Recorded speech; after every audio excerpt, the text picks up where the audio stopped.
The Penis Monologues. Rare letter number 6. Dear Graduation Day. Written by Ty Creighton. Spoken by artlist.io. Dear Graduation Day. Your name sounds like a prize. It says someone quietly showed up.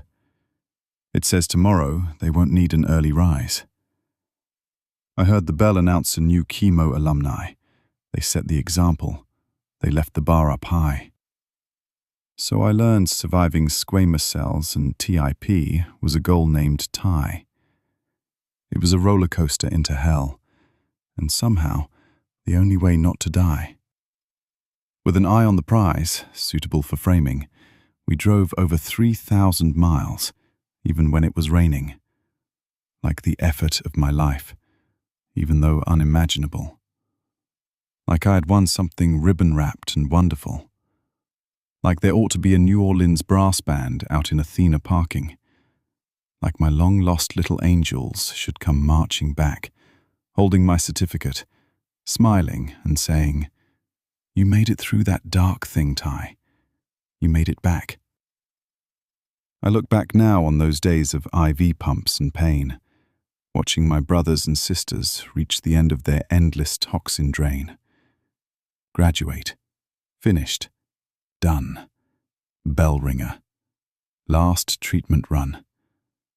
There is relief in it. There is goodness in it.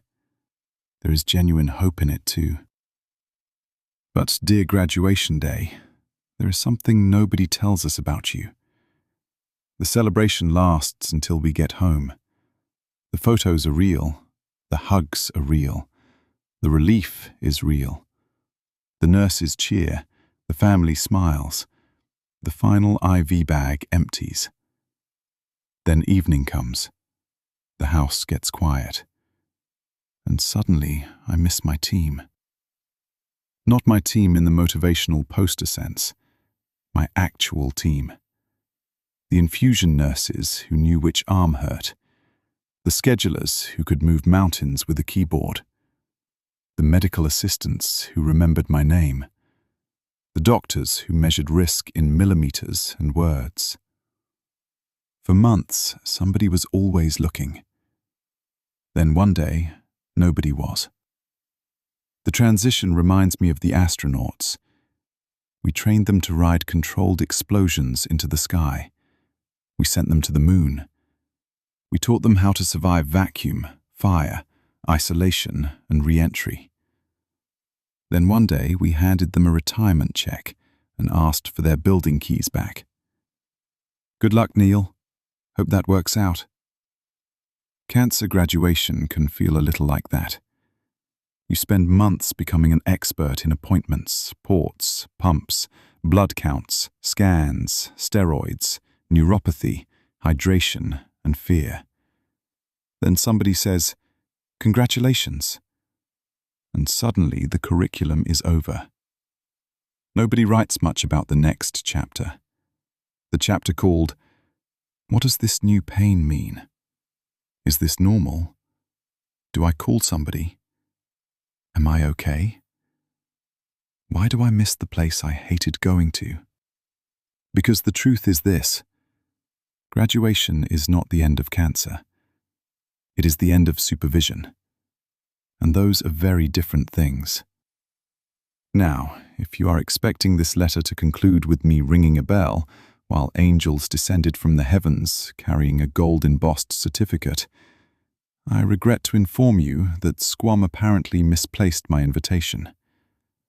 My final chemotherapy hour ended with chest pain. Instead of ringing a bell, I was loaded into a wheelchair, then onto a gurney and into an ambulance. I was rushed around campus to the emergency room. Still no certificate, but the hefty bill can serve as my graduation document. Sherry and I managed to extend our stay that night and the next day, which was not mentioned in the brochure. No brass band, no graduation certificate, no commemorative photograph. Just discharge papers, a hospital bracelet, and an exhausted drive home. To be fair, That outcome sounds exactly like something that would happen in my cancer story. The universe looked at my graduation plans and said, "Honey, that is too much sugar for a dime." So home we went, tired, grateful, confused, still carrying more questions than answers.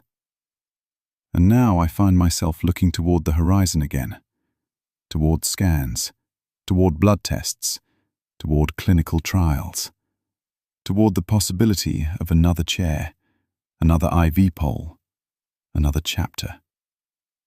I do not yet know what this next treatment may ask of me.